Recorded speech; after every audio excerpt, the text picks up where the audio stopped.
adik-adik, yuk kita belajar lagi sama-sama di Markusnya yang pasal yang kedua, perikopnya yang ke-11. Yuk, lipat tangannya, tutup matanya sebelum belajar, kita doa dulu.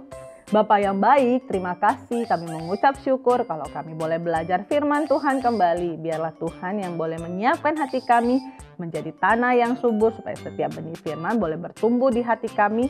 Dan kami bukan cuma dengar, tapi kami mau lakukan dalam kehidupan kami supaya makin hari kami makin serupa dengan Kristus. Nah, dalam nama Yesus Kristus kami berdoa dan bersyukur. Amin. Yuk adik-adik kita lanjutin lagi ya pelajaran kitab Markusnya nih. Nah adik-adik yuk kita belajar buka Alkitabnya sama-sama. Kita mau buka di Markus yang kedua ayatnya yang ke-13 sampai dengan 17, judulnya Lewi pemungut cukai mengikut Yesus. Kita baca sama-sama ya. Sesudah itu Yesus pergi lagi ke pantai danau. Pantai danau, lucu ya tempatnya, namanya pantai danau. Dan seluruh orang banyak datang kepadanya lalu ia mengajar mereka. Kemudian ketika ia berjalan lewat di situ, ia melihat Lewi anak Alfeus duduk di dalam rumah cukai, lalu ia berkata kepadanya, "Ikutlah aku." Maka berdirilah Lewi lalu mengikut dia. Kemudian ketika Yesus makan di rumah orang itu, banyak pemungut cukai dan orang berdosa makan bersama-sama dengan dia dan murid-muridnya. Sebab banyak orang yang mengikut dia. Pada waktu ahli-ahli Taurat dari golongan Farisi melihat bahwa ia makan dengan pemungut cukai dan orang berdosa itu, berkatalah mereka kepada murid-muridnya, "Mengapa ia makan bersama-sama dengan pemungut cukai dan orang berdosa?" Yesus mendengarnya dan berkata kepada mereka, "Bukan orang sehat yang memerlukan tabib, tetapi orang sakit. Aku datang bukan untuk memanggil orang benar, melainkan orang berdosa." Kisah yang ini juga karya yakin banget adik-adik sering dengar gitu ya, tentang pemungut cukai yang akhirnya mau mengikut Tuhan Yesus. Nah dari sini kita mau belajar apa sih? Jadi ceritanya dimulai ketika Yesus mulai lagi berkeliling mengajar, dan di situ dia melihat nih ada seorang pemungut cukai. Pemungut cukai itu siapa sih? Nah pemungut cukai itu adalah orang yang selalu mengambil pajak. Jadi setiap barang, setiap hal, setiap kegiatan itu kadang-kadang ada pajaknya dan harus dibayarkan gitu ya. Kayak kita misalnya beli barang atau makan di restoran itu kan ada pajaknya nih. Nah sama, pemungut cukai itu adalah orang yang mungutin pajak. Tapi di zamannya itu pemungut cukai itu selalu identik sama orang yang jahat gitu ya. Kalau misalnya pajak biasanya 10% saja, mereka selalu minta lebih gitu ya. Sehingga membuat orang benci banget sama mereka. Mereka selalu mengambil apa yang bukan menjadi hak mereka. Nah itu sebabnya ahli Taurat ketika ngelihat, Tuhan Yesus kok duduk sama orang berdosa sih, kok mau ya sama orang jahat, kita aja tidak mau gitu ya. Mereka itu terlalu jahat, suka mengambil hak orang lain. Nah, jadi ketika Tuhan Yesus melihat si Lewi ini sedang bekerja, lalu dia undang si Lewi, Lewi yuk kita makan bareng gitu ya. Nah akhirnya mereka makan dan bersama-sama dengan muridnya. Lalu ahli Taurat ini ya, seperti yang sebelum-sebelumnya Karya sampaikan, dia selalu ada dimanapun Tuhan Yesus kan berada, karena niatnya apa tahu gak sih? Cari-cari kesalahan, karena dia melihat, ini orang kok beda banget. Yang lain sudah tidak mau lagi belajar sama ahli Taurat, maunya ikut Tuhan Yesus. Jadi kayak kehilangan followers kalau zaman now gitu ya. Mereka sudah mulai kehilangan followers dan sirik gitu ya. Pengen tahu apa sih nih orang, gue mau cari kesalahannya supaya bisa difitnah. Dan akhirnya orang-orang gak mau ngikut lagi. Dan ketika dia melihat itu, dia bilang sama muridnya, "Kenapa sih Tuhan Yesus itu malah bergaul sama orang berdosa?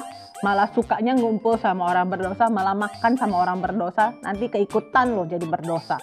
Tapi Tuhan Yesus dengar gitu ya ketika mereka berbisik-bisik kayak gitu. Dan Tuhan Yesus jawab apa? "Saya datang itu bukan buat orang yang benar, tapi buat orang yang berdosa." Saya seperti perumpamaan, kalau orang yang butuh dokter itu adalah orang yang sakit. Gak mungkin dong kita sehat-sehat datang ke dokter. Tuhan Yesus pun mengumpamakan seperti itu.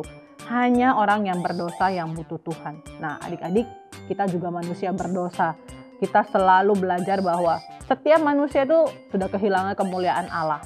Kita itu manusia berdosa dan kita butuh Tuhan. Jangan menjadi orang yang merasa, aku kan gak punya dosa, aku kan selalu baik, aku kan selalu menjadi orang yang membanggakan, tidak pernah menyakiti. Nah kalau adik-adik pernah dengar Karya sharing di Bogor, Karya bilang bahwa tidak ada, bukan Karya bilang, firman Tuhan berkata bahwa setiap orang sudah berdosa. Bahkan dosa yang tidak kita sadari. Contoh, tanpa sengaja dalam hati, kesel deh.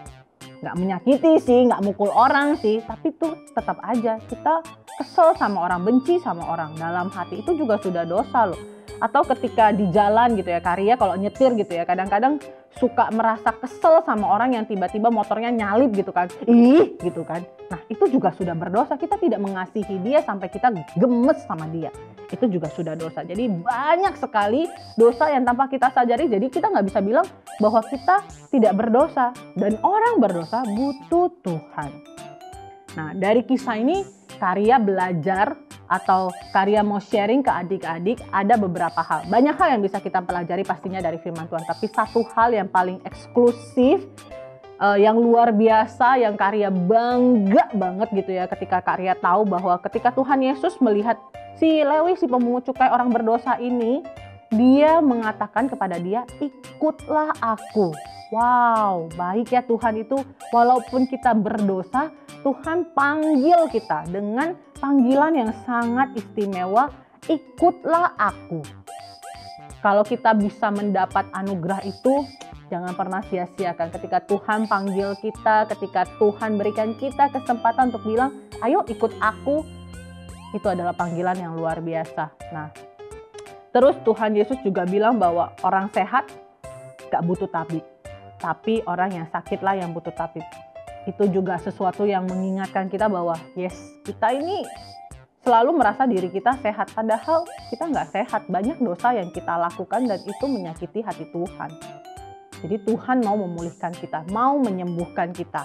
Ketika dia panggil ikut aku, Tuhan mau mengubahkan hidup kita untuk jadi manusia yang lebih baik. Menjadi manusia yang kembali kepada tujuan Tuhan menciptakan kita, yaitu memuliakan Tuhan. Nah, buat kita semua yang ketika kita tahu kita punya kesempatan mengikut Tuhan, belajar mengenal Tuhan, jangan malas, jangan buang kesempatan itu, jangan sia-siakan, karena panggilan ini adalah panggilan istimewa gitu ya.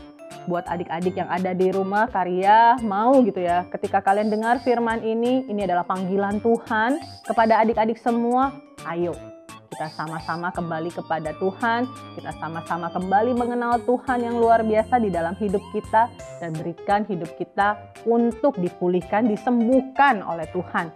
Jangan lagi hidup di dalam dosa, jangan lagi berkubang di dalam dosa, senang banget melakukan dosa gitu ya. Yuk kita sembuhkan diri kita, buang semua dosa-dosa yang menyakitkan, yang tidak enak di dalam hidup kita, dan ikut Tuhan Yesus penuh dengan sukacita.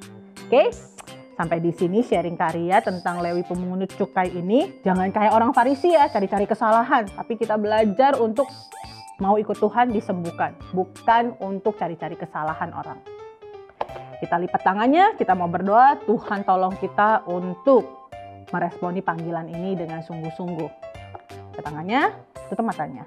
Bapa yang baik, kami tahu Tuhan sudah panggil kami untuk ikut Tuhan. Kami mau meresponi seperti Lewi, meninggalkan dosa-dosanya, pekerjaannya yang tidak menyenangkan hati Tuhan, untuk boleh menyenangkan hati Tuhan dengan mengikut Tuhan, melakukan setiap hal yang Tuhan ajarkan kepadanya. Kami mau belajar Tuhan, menjadi anak-anak yang sungguh-sungguh menyenangkan hati Tuhan, mengikuti apa yang menjadi kehendak Tuhan, memuliakan nama Tuhan. Kami tidak mau menjadi seperti orang Farisi yang taunya hanya mencari kesalahan. Kami mau belajar untuk mengasihi. Terima kasih Tuhan Yesus, kami tahu kami manusia berdosa dan kami butuh Tuhan. Dalam nama Yesus Kristus kami berdoa dan bersyukur. Amin. Sampai di sini sharingnya, kita mau lanjutkan lagi nanti minggu-minggu berikutnya. Tetap setia mendengarkan firman ya. Dalam nama Yesus Kristus, Karya percaya adik-adik pasti akan mendapatkan berkat yang luar biasa. Sampai ketemu lagi, Tuhan Yesus memberkati. Dah.